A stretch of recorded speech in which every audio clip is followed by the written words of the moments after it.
Isang magandang araw po mga kaibigan. Welcome pong muli sa aking channel para sa isa na namang episode. Nandito ako sa isang inahin na malapit ng mga anak.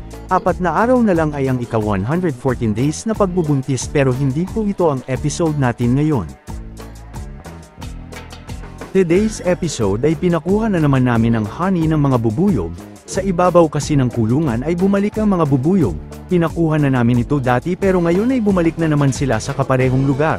Naging mahirap kasi sa amin at sa mga alagang baboy dahil tuwing gabi kapag may ilaw na sa kulungan ay pumupunta sila sa liwanag. Minsan may mga kagat ang mga alaga o di kaya ay kung mabulabog sila ay pahirapan ang pagpunta namin sa babuyan sa sobrang dami nila at baka kami ay makagat. Sa puno ng mahogany ay bumuo uli sila ng bahay, same spot din po ito dati. Siguro ay gusto nila ang lugar dito dahil tahimik at maraming puno.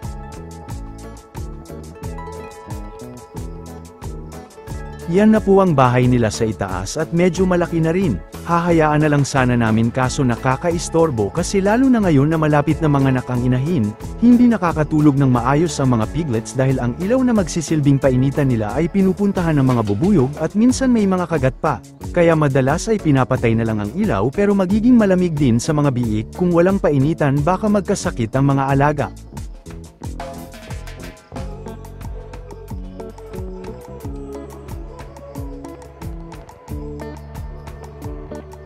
Malaki na po ang bahay nila at kung titingnan sa ibaba ay maliit pa. May mga paniniwala din po na ang punong kahoy na binabahayan ng mga bubuyog ay swerte lalo na kung gagawing parte ng ating bahay, kung gagamitin natin ang lumber ng puno para sa paggawa o renovation ng ating bahay. Nandito na ang mga kukuha ng pulot o honey, naghahanda na rin sila sa kanilang mga gagamitin. Gumagawa yata sila ng pangpausok gamit ang mga tuyong dahon. Antabayanan lang po natin kung ano ang magiging diskarte nila sa pagkuha dahil aakyatin nila ang puno.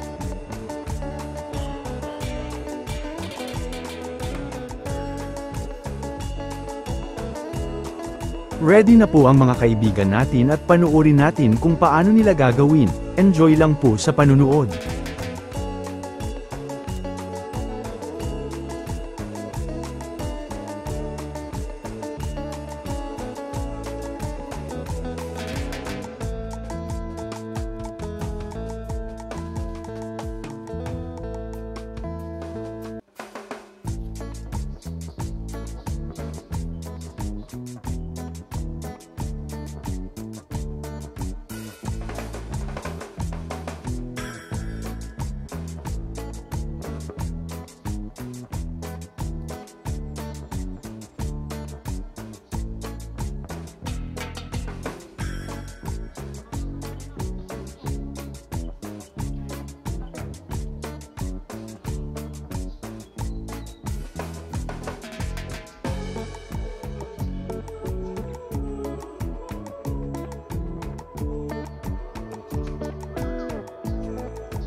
Sinisipat na kung saan ipadadaan ang nylon at tali upang ipaakyat ang pausok nila sa may bahay.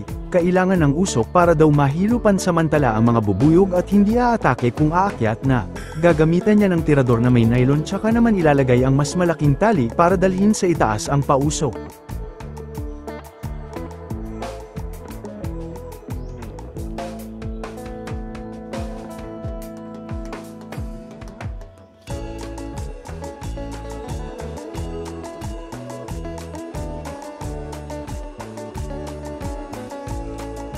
Inabisuhan na rin po ako na lumayo muna dahil natamaan yata ang bahay at nabulabog ang mga bubuyog, baka daw kasi bumaba sila at makagat pa ako.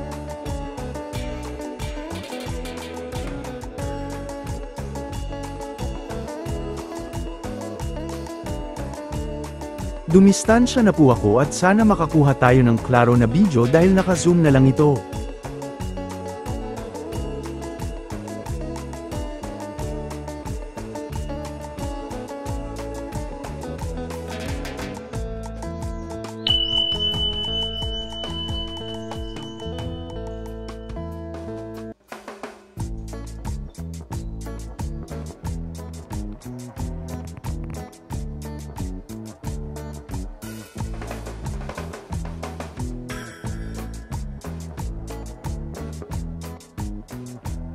Nabulabog na yata sila at nagliparan na kahit saan at sana ay klaro po sa inyong mga screens.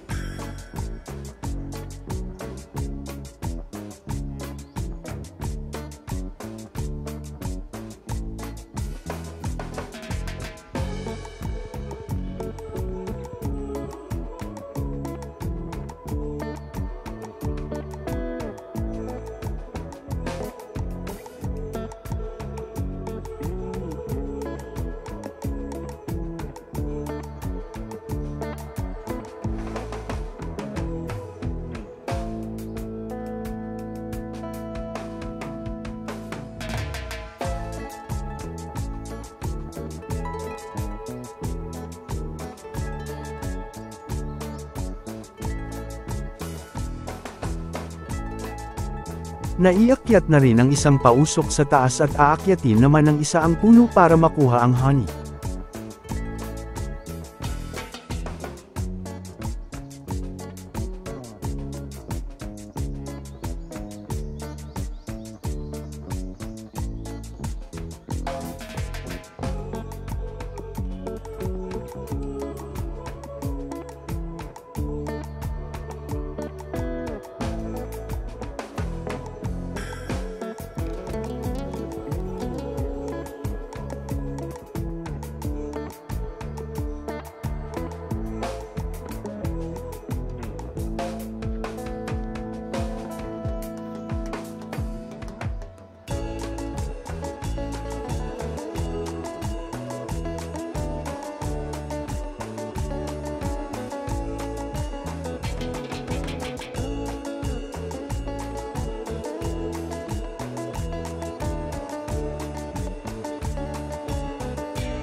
Ito na po ang bahay ng mga bubuyog o ang tinatawag na honeycomb.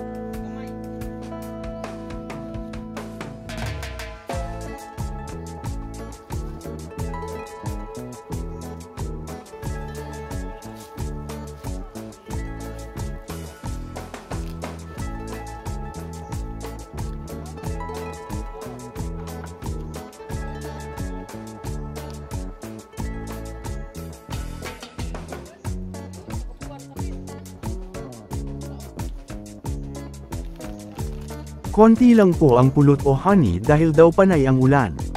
Marami pa raw sana kung naging mainit ang panahon ng ilang araw. 100% pure honey po ito. Ibibigay po natin ito sa kanila dahil wala naman pong bayad ang pagpakuha namin basta sa kanila na ang honey, pero kung naging mas marami ang nakuha ay maaari naman kaming kumuha ng parte.